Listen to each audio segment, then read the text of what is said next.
Hey there, and welcome. Have you ever written a line of code and just wondered what's really going on? Like, deep down inside the machine? Well, today we're going to pull back that curtain and look at one of the most basic, most fundamental things in all of programming, the simple function call. I mean, we've all seen this a million times, right? Looks totally simple. We've got a function called add, we're giving it two numbers, 5 and 10, and we're just expecting to get 15 back. It just kind of works. But on the surface, it feels like magic. Underneath, though, it's this incredibly precise, choreographed dance. So what's really happening? How does the computer know where to find that add function? How does it hand over the numbers 5 and 10? And, maybe most importantly, how in the world does it remember how to get back to where it started once the job is done? To figure that out, we need to meet a few of the machine's most important players. Okay, so our first stop on this little tour is right in the heart of the processor, the CPU itself. We're talking about the CPU registers. And these aren't just some abstract idea. They are actual, physical, unbelievably fast little storage spots right there on the silicon chip. And that right there is the key thing to get. Your computer's main memory, the RAM, it's like a giant warehouse. It can hold a ton of stuff, but it's kind of slow to get to. If the CPU wants to do any actual work, add two numbers, compare two things, it has to bring the data out of that slow warehouse and put it right here on this tiny lightning-fast workbench. This is the only place the real work actually happens. And as you can see, this isn't just a random pile of tools. Each of these main registers has a very specific job. You've got the EIP, which is kind of like the CPU's finger, always pointing at the very next line of code it needs to run. Then you have the ESP and EBP, who are going to be our tour guides for a special workspace we'll talk about in a minute. And finally, you have EAX, the real workhorse, which is often used for math and for holding the final result, like that number 15 we're hoping to get back. So this is a really, really critical distinction. Some registers, like our friend EAX, they hold the actual stuff. They hold the data, the number 5, the number 10. But the others, the pointer registers, they don't hold data at all. They hold addresses. Think of them like little GPS units inside the CPU, constantly pointing to where things are in that giant memory warehouse. This difference is absolutely key to understanding everything that comes next. Okay, so we have the workbench, but how does the CPU know what to do with the stuff on the bench? Well, it understands a very, very basic language called assembly. The best way to think about these are just simple, direct verbs for moving data around on that workbench. Now, the good news is, to understand our function call, we only need to know a few of these commands. We've got move, which is for copying data around. We have push and pop, which manage that temporary workspace we're going to be using. And finally, the two stars of our show. Call, which lets us jump to the function, and ret, which lets us get back.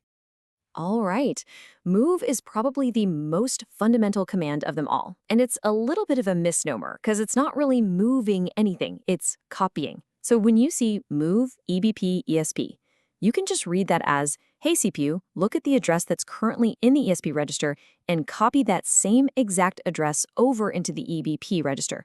That's it. Simple, but you're going to see it everywhere. Now things start to get really interesting. The push command takes a piece of data and puts it onto a very special, highly organized temporary storage area. And this area has a name you've definitely heard before. It's called the stack.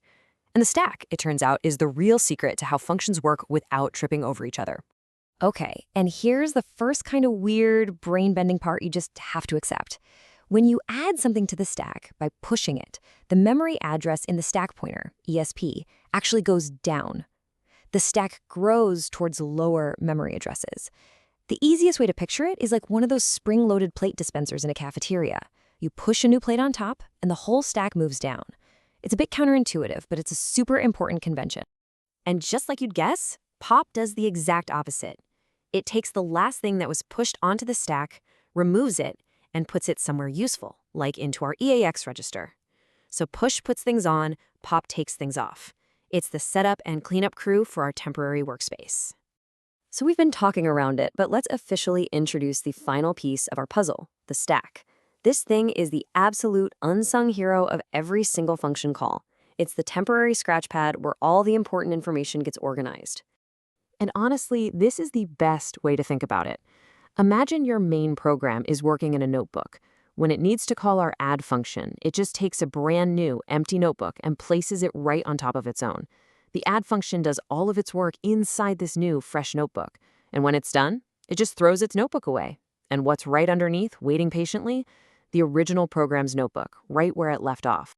So, what exactly goes into that new notebook?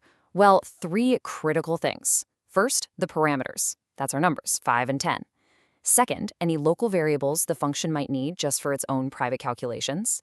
And third, and this is the absolute most important one, it holds the return address. It's a bookmark that tells the CPU the exact line of code it needs to go back to when the function is all done. All right, we've met the registers, we know the key assembly verbs, we understand the stack. Now, let's put it all together. This is the moment we've been building towards, watching the actual handshake that makes our function call work. Now, this whole process isn't random. It's not just making things up as it goes. It follows a very strict set of rules, a protocol called a calling convention. Think of it like a secret handshake that the code making the call and the function being called both have to know perfectly. If either one messes up the handshake, the whole program comes crashing down. Okay, here it is, the whole dance in 6 steps. Step 1, the caller pushes the arguments onto the stack. 10 first, then 5. Step 2, the caller uses the call instruction, which automatically pushes that all-important return address, our bookmark, onto the stack. Now we jump into the add function. Step 3, the first thing add does is save the caller's base pointer, so it doesn't get lost. Step 4, it sets up its own clean workspace, its own notebook page, by creating a new base pointer. Step 5, now it can finally do the actual work, adding the numbers. And finally, step 6, the cleanup. It restores the old base pointer, and the ret instruction grabs that bookmark, the return address, and jumps right back to where we started. It's beautiful. And this right here, this highlights just how predictable and reliable this whole system is. Because that calling convention handshake is so strict, a function always knows, without a doubt, that the bookmark it needs to get home, that return address, is located at the memory address of its own base pointer, plus 4 bytes. It's a fixed, dependable map that guarantees it can always find its way back.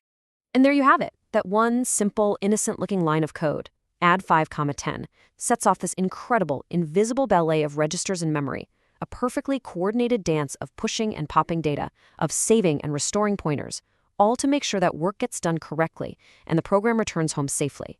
And this happens millions, even billions of times a second inside your computer, without ever missing a step. But that perfect precision also creates a potential weakness. The entire system's safety relies on that return address, that bookmark, being kept safe and sound on the stack. So what happens if a clever attacker could trick a program into writing too much data into its notebook, enough to scribble past the edges of the page and overwrite that all-important return address with a new address, one of their own choosing? Well, that question, that is the entire foundation of modern cybersecurity. Thanks for watching.